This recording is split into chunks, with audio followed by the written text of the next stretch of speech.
ನಮ್ಮ ನ್ಯೂಸ್ಗೆ ಸ್ವಾಗತ. ನಾನು ಸೋನಿಕಾ ಕುಲಾಲ್. ಇದೀಗ ಹೆಡ್ಲೈನ್ಸ್. ಅಡಿಕೆ ವ್ಯಾಪಾರಿಯಿಂದ ರೈತರಿಗೆ ವಂಚನೆ ಪ್ರಕರಣ, ನ್ಯಾಯಕ್ಕಾಗಿ ಶಾಸಕ ರಾಜೇಶ್ ನಾಯ್ಕ್ಗೆ ರೈತರ ಮನವಿ. ಅಡಿಕೆ ವ್ಯಾಪಾರಿ ವಂಚಿಸಿದ ಪ್ರಕರಣಕ್ಕೆ ಸಂಬಂಧಿಸಿದಂತೆ ರೈತರು ನ್ಯಾಯಕ್ಕಾಗಿ ಶಾಸಕ ರಾಜೇಶ್ ನಾಯ್ಕ್ಗೆ ಮನವಿ ನೀಡಿದರು. ಅಡಿಕೆ ವ್ಯಾಪಾರಿಯೋರ್ವ ಕೃಷಿಕರಿಗೆ ಕೋಟ್ಯಾಂತರ ರೂಪಾಯಿ ವಂಚಿಸಿ ಪರಾರಿಯಾದ ಘಟನೆಗೆ ಸಂಬಂಧಿಸಿದಂತೆ ಅಶೋಕ್ ಶೆಟ್ಟಿ ಸರಪಾಡಿ ನೇತೃತ್ವದಲ್ಲಿ ರೈತರು ನ್ಯಾಯಕ್ಕಾಗಿ ಶಾಸಕ ರಾಜೇಶ್ ನಾಯ್ಕ್ ಅವರನ್ನು ಭೇಟಿಯಾಗಿ ಮನವಿ ನೀಡಿದ್ದಾರೆ. ಶಾಸಕರನ್ನು ಭೇಟಿ ಮಾಡಿ ವಕೀಲರ ಜೊತೆ ಪ್ರಕರಣದ ಬಗ್ಗೆ ಯಾವ ರೀತಿಯಲ್ಲಿ ಮುಂದುವರಿಯಬಹುದು ಎಂಬುದರ ಬಗ್ಗೆ ಸಮಾಲೋಚನೆ ನಡೆಸಿದ್ದಾರೆ. ಅವನ ಅಡಿಕೆ ವ್ಯಾಪಾರದ ಅಂಗಡಿ ಮುಚ್ಚಿದೆ. ಮನೆಯಲ್ಲಿ ಹೋಗಿ ವಿಚಾರಿಸಿದಾಗ ಮನೆಯಲ್ಲೂ ಯಾರಿಲ್ಲ, ಫೋನ್ನ ಸಂಪರ್ಕಕ್ಕೂ ಸಿಗುತ್ತಾ ಇಲ್ಲ, ನಾಪತ್ತೆಯಾಗಿದ್ದಾರೆ. ಎಲ್ಲ ನಾವು ಹತಾಶರಾಗಿದ್ದೇವೆ. ಏನು ಮಾಡಬೇಕು ಅಂತ ಗೊತ್ತಿಲ್ಲ. ಅಂದರೆ ಇಷ್ಟು ವರ್ಷಗಳಿಂದ ವ್ಯವಹಾರ ಮಾಡ್ತಿದ್ದಂಥ ಈ ನೌಫಲ್ ಯಾಕೆ ಹೀಗೆ ಮಾಡಿದಂತ ಗೊತ್ತಾಗಲಿಲ್ಲ. ಪರಸ್ಪರ ನಾವು ಒಬ್ಬೊಬ್ಬರು ಮಾತಾಡ್ತಾ ಹೋದಾಗೆ ಅವನ ಗುಟ್ಟು ರಟ್ಟಾಯಿತು, ಬಯಲಾಯಿತು. ಅವ ನಮಗೆಲ್ಲ ಮೋಸ ಮಾಡಿ ವಂಚನೆ ಮಾಡಿ ಊರು ಬಿಟ್ಟು ಎಲ್ಲಿಗೋ ಓಡಿರಬೇಕು, ಇಲ್ಲ ತಪ್ಪಿಸ್ಕೊಂಡಿದ್ದಾರೆ. ನಮಗೆ ದಾರಿ ಇರೋದು ಒಂದೇ, ಕಾನೂನಿನಲ್ಲಿ ಅಥವಾ ರಕ್ಷಣೆ ಕೊಡಬೇಕಾದಂಥ ಪೊಲೀಸ್ ಇಲಾಖೆಯಲ್ಲಿ ದೂರು ಕೊಡೋದಕ್ಕಾಗಿ ಹೋದೆವು. ದೂರು ಕೊಟ್ಟೆವು. ದೂರ ಅರ್ಜಿಯನ್ನು ಸ್ವೀಕಾರ ಮಾಡಿದರು. ನಾವು ಇವತ್ತು ನಾಳೆಯೊಳಗೆ ಆತನ ಬಂಧನ ಆಗ್ತದೆ, ವಂಚನೆಗೆ ಒಳಪಟ್ಟಂತಹ ರೈತರಿಗೆ ನ್ಯಾಯ ಸಿಗ್ಬೋದು ಎನ್ನುವಂತಹ ಆಶಾವಾದಿಗಳೇ ಇದ್ದೆವು. ಇಲ್ಲ, 1 ವಾರ ಆಯಿತು, 2 ವಾರ ಆದರೂ ನಮಗೆ ವರ್ತಮಾನ ಯಾವುದೇ ಮಾಹಿತಿ ಇಲ್ಲ, ಅವನ ಬಂಧನವೂ ಗೊತ್ತಿಲ್ಲ. ಮತ್ತು ನಾವು ಇನ್ನೇನು ದಾರಿ ಅಂತ ಒಟ್ಟು ಸೇರಿ ಮಾತುಕತೆ ಆಡಿ ಮಾನ್ಯ ಜಿಲ್ಲಾಧಿಕಾರಿಗಳಿಗೆ ಮತ್ತು ಪೊಲೀಸ್ ವರಿಷ್ಠಾಧಿಕಾರಿಗಳಿಗೆ ದೂರು ಕೊಡೋದನ್ನು ತೀರ್ಮಾನಿಸಿ ನಿನ್ನೆ ದಿನ ನಾವು ಅಲ್ಲಿಗೆಲ್ಲ ಭೇಟಿ ಕೊಟ್ಟೆವು. ಪೊಲೀಸ್ ವರಿಷ್ಠಾಧಿಕಾರಿಗಳಲ್ಲಿ ದೂರು ಕೊಟ್ಟೆವು. ಆಮೇಲೆ ಸಂಜೆ ಹೊತ್ತಿನಲ್ಲಿ ಸನ್ಮಾನ್ಯ ಜಿಲ್ಲಾಧಿಕಾರಿ ಅವರಲ್ಲೂ ಮನವಿ ಮಾಡಿದೆವು. ಸಾಂತ್ವನದ ಮಾತು ಹೇಳಿದ್ದಾರೆ.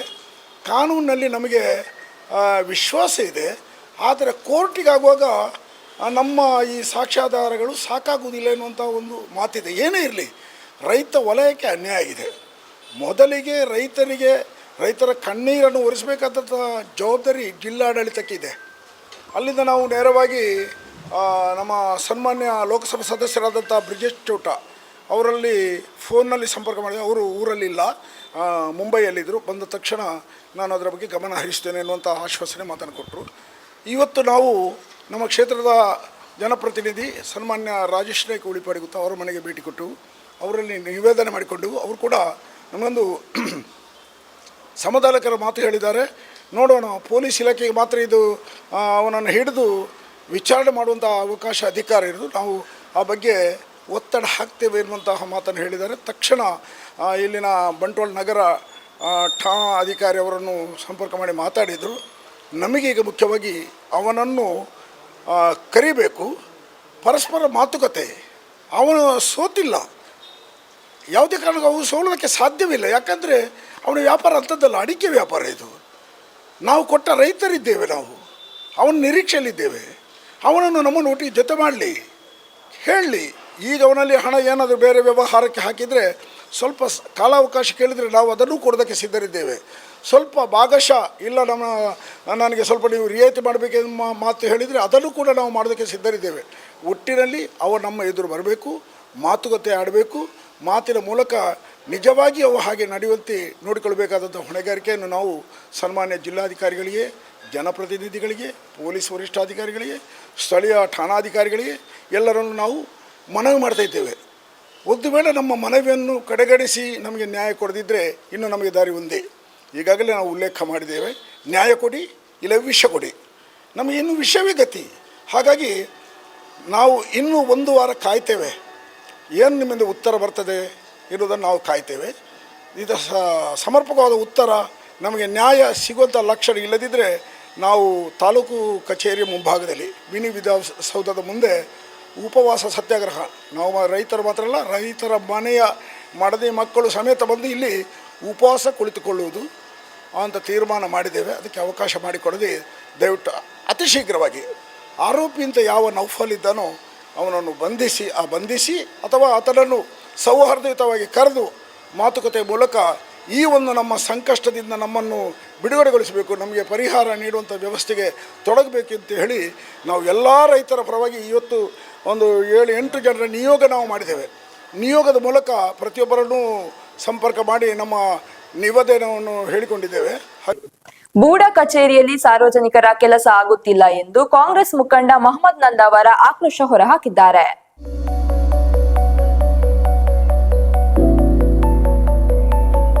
ಬಂಟ್ವಾಳ ನಗರ ಯೋಜನಾ ಪ್ರಾಧಿಕಾರದಲ್ಲಿ ಸಾರ್ವಜನಿಕರ ಯಾವುದೇ ಕೆಲಸ ಕಾರ್ಯಗಳು ಆಗುತ್ತಿಲ್ಲ ಎಂದು ಆರೋಪಗಳು ಕೇಳಿಬಂದಿದ್ದು, ಪ್ರಾಧಿಕಾರದ ವಿರುದ್ಧ ಕಾಂಗ್ರೆಸ್ ಮುಖಂಡ ಮಹಮ್ಮದ್ ನಂದಾವರ ಆಕ್ರೋಶ ವ್ಯಕ್ತಪಡಿಸಿದ್ದಾರೆ. ನಗರ ಯೋಜನಾ ಪ್ರಾಧಿಕಾರದಲ್ಲಿ ಬಡವರಿಗೆ ನ್ಯಾಯ ಸಿಗುತ್ತಿಲ್ಲ ಎಂದು ಆರೋಪ ಮಾಡಿದ ಅವರು ಅಧ್ಯಕ್ಷರ ವಿರುದ್ಧವೂ ಹರಿಹಾಯ್ದಿದ್ದಾರೆ. ಯೋಜನಾ ಪ್ರಾಧಿಕಾರಡು ಕಳೆದ 2 ತಿಂಗಳಿಂದ ಒಂದು ಫೈಲ್ ಕೊಟ್ಟಿದ್ದೇವೆ. ಒಂದು ಹೆಣ್ಣಿಗೆ ಮದುವೆ ಇತ್ತು, ಆದ್ದರಿಂದ ಅದು ಅವರು ಆ ಹೆಣ್ಣು ಟ್ರಾನ್ಸ್ಫರ್ ಆದ ಕೂಡಲೇ ಮತ್ತೊಂದು ಆಫೀಸರ್ ಬಂದರು. ಯೋಜನಾ ಪ್ರಾಧಿಕಾರದಿಂದ 1 ತಿಂಗಳಿಂದ ಅವರು ಅಳಿತಾ ಇದ್ದಾರೆ. ಆ ಹೆಂಗಸರು ಅವರಿಗೆ ಅವರ ಮಗಳ ಮದುವೆ ಇದೆ, ಆದ್ದರಿಂದ ಅರ್ಜೆಂಟ್ ಮಾಡಿ ಕೊಡಿ ಅಂತೇಳಿ ಅಧ್ಯಕ್ಷರ ಹತ್ರ ಹೋದರು. ಅಧ್ಯಕ್ಷರು ಅದಕ್ಕೆ ಕುಮ್ಮಕ್ಕೆ ಕೊಡಲಿಲ್ಲ. ಲಾಸ್ಟ್ ಒಂದು ಆಫೀಸರ್ನ ಕರೆಸಿದ್ರು, ಅವರು ಬಂದರು, ಅವರು ಕೂಡ ಸಹಿ ಹಾಕಿಲ್ಲ. ಲಾಸ್ಟಿಗೆ ಯಾರು ಇಲ್ಲಿದ್ದಂತ ಟ್ರಾನ್ಸ್ಫರ್ ಆಗಿ ಹೋಗಿದ್ದಾರೆ ಒಂದು ಮೇಡಮು, ಬೀದರ್ಗೆ ಹೋಗಿ ತಗೊಂಡೋಗಿ ಸಿಗ್ನೇಚರ್ ಮಾಡುವಂಥ ಪರಿಸ್ಥಿತಿ ಬಂದಿದೆ. ನಮಗೆ ಯೋಜನಾ ಪ್ರಾಧಿಕಾರದಿಂದ ಸಿಗ್ನೇಚರ್ ಮಾಡಿ ತಗೊಂಡು ಬಂದು ಕಳೆದ ಸೋಮವಾರ ಬಂದಿದೆ, ಇನ್ನೂ ಅದನ್ನು ನಮಗೆ ಕೊಡಲಿಲ್ಲ. ಹೆಣ್ಣು ಮಗಳು 5 ದಿನದಿಂದ 6 ದಿನದಿಂದ ಬರ್ತಾ ಇದ್ದಾರೆ. ಅಧ್ಯಕ್ಷರು ಬರಬೇಕು, ಅಧ್ಯಕ್ಷರ ಕೈಯಿಂದ ಕೊಡಬೇಕು, ಅಧ್ಯಕ್ಷರ ಚೇಂಬರಲ್ಲಿದೆ ಅಂತ ಹೇಳ್ತಾ ಇದ್ದಾರೆ. ಅಧ್ಯಕ್ಷರು ನೋಡುವಾಗ ಅವರು ವಿಧಾನಸೌಧದಲ್ಲಿ ಫೋಟೋದಲ್ಲಿ ಬ್ಯುಸಿಯಾಗಿದ್ದಾರೆ, ಸಿ ಎಮ್ನೊಟ್ಟಿಗೆ ಮತ್ತು ಹೋಮ್ ಮಿನಿಸ್ಟ್ರೊಟ್ಟಿಗೆ ಬ್ಯುಸಿಯಾಗಿದ್ದಾರೆ. ಆದ್ದರಿಂದ ಈ ಜನರ ಸಮಸ್ಯೆಯನ್ನು ಕೊಂಡು ಬರುವಂಥ ಅಧ್ಯಕ್ಷರೇ ಇಲ್ಲದಿದ್ದರೆ ಯಾರ ಹತ್ರ ಹೇಳೋದು? ಇವತ್ತು ಅವರು ಬರಲಿಲ್ಲದ ಕಾರಣಕ್ಕೆ ನಾನು ಹೋಗಿ ಕೇಳಿದೆ, ನಮಗೆ ಇನ್ನೇನು 6 ದಿನ ಅಂತ ಇವರು ಹುಡುಗಿ ಬರ್ತಾ ಇದ್ದಾಳೆ, ಅವರಿಗೆ ಮದುವೆ ಉಂಟು, ಎಲ್ಲಿದೆ ಫೈಲ್ ಅಂತ ಆಫೀಸರ್ ಹತ್ರ ಕೇಳಿದಾಗ ಆಫೀಸರ್ ತೆಗೆದು ಫೈಲ್ ಕೊಟ್ಟರು, ಸಿಗ್ನೇಚರ್ ಆಗಿದೆ, ನಿಮ್ಮದು ಬಂದಿದೆ ಅಂತ. ನೀವು ಅಧ್ಯಕ್ಷರ ಚೇಂಬರ್ ಹೋಗಿ ತಗೊಳ್ಬೇಕು ಅಂತ ಹೇಳಿದರು. ನಾನು ಯಾಕೆ ಅಧ್ಯಕ್ಷರ ಚೇಂಬರಿಗೆ ಯಾಕೆ ತಗೊಳ್ಬೇಕು? ನಾವು ಹಣ ಕಟ್ಟಿ, ನಾವು ಫೀಸ್ ಕಟ್ಟಿ, ನಾವು ಇದು ಮಾಡಿ ನಿಮಗೆ ದಾಖಲೆ ಕೊಟ್ಟದ್ದು. ದಾಖಲೆ ಕೂಡ ಆಫೀಸರಲ್ಲ ನಮಗೆ ಕೊಡಬೇಕು, ಅಧ್ಯಕ್ಷರು ಕೊಡೋದೆಂಥದ್ದು ನಮಗೆ ಅಂತ ಫೈಲ್ ಕೇಳಿದೆ. ಅದಕ್ಕೆ ಅವರ ಹತ್ರ ಉತ್ತರ ಇಲ್ಲ. ಅದು ನಮಗೆ ಗೊತ್ತಿಲ್ಲ, ಅಧ್ಯಕ್ಷರು ಈ ರೀತಿ ಹೇಳಿದ್ದಾರೆ, ನಮ್ಮ ಚೇಂಬರಲ್ಲಿ ಬಂದು ತಗೊಳ್ಬೇಕು ಅಂತ ಹೇಳ್ತಾ ಇದ್ದಾರೆ, ನಮಗೆ ಗೊತ್ತಿಲ್ಲ ಏನಂತ ವಿಷಯ ಅಂತ ಇಷ್ಟು ಹೇಳ್ತಾ ಇದ್ದಾರೆ. ಹಾಗಾದರೆ ಇಷ್ಟು ಅಧ್ಯಕ್ಷರುಗಳು ಯೋಜನಾ ಪ್ರಾಧಿಕಾರದಲ್ಲಿ ಬಂದಿದ್ದಾರೆ. ಈ ಥರನೇ ವರ್ತನೆ ಮಾಡುವಂಥ ಅಧ್ಯಕ್ಷರು ಯಾವತ್ತೂ ನಾನು ಕಂಡಿಲ್ಲ ನನ್ನ ಜೀವನದಲ್ಲಿ. ನನ್ನ 25 ವರ್ಷ ರಾಜಕೀಯ ಜೀವನದಲ್ಲಿ ಬೂಡದ ಅಧ್ಯಕ್ಷರು ಎಷ್ಟೋ ಜನ ಆಗಿದ್ದಾರೆ. ಅದು BJP ಆಗಿರ್ಬೋದು, ಕಾಂಗ್ರೆಸ್ ಆಗಿರ್ಬೋದು, ಯಾರೇ ಆಗಲಿ. ಇವತ್ತು ಇಂಥ ತೋರಣೆ ಮಾಡುವಂಥ ಅಧ್ಯಕ್ಷ ಇದೆಯಲ್ಲ, ನಾನು ಇಷ್ಟುವರೆಗೂ ನೋಡಲಿಲ್ಲ. ಇದಕ್ಕೆ ನನಗೆ ಖಂಡನೆ ಇದೆ.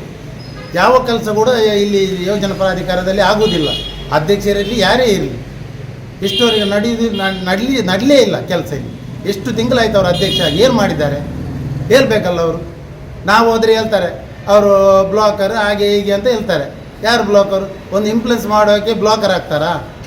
ಒಂದು ಕಚೇರಿಯಲ್ಲಿ ಒಂದು ಇಂಪ್ಲೆನ್ಸ್ ಮಾಡಿ ಅವ್ರಿಗೆ ಕೊಡಿ, ಬೇಗ ಕೊಡಿ ಅಂತೇಳಿ ನಮ್ಮ ಪಕ್ಷದವರಾಗಿ ಅಧ್ಯಕ್ಷರಾಗಿ ನಮಗೆ ಈ ರೀತಿ ಮಾಡ್ತಾರೆ ಅಂತ ಹೇಳಿದರೆ ಬೇರೆಯವರಿಗೆ ಯಾವ ರೀತಿ ಮಾಡ್ತಾರೆ ಇವರು? ಇವಿಷ್ಟು ಈ ದಿನದ ಪ್ರಮುಖ ಸುದ್ದಿ. ನಿರಂತರ ಸುದ್ದಿ ಹಾಗೂ ಮನರಂಜನೆಗಾಗಿ ನೋಡ್ತಾ ಇರಿ ನಮ್ಮ news.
Badra Electronics Furnitures and Home Appliances, Navin Madantyar.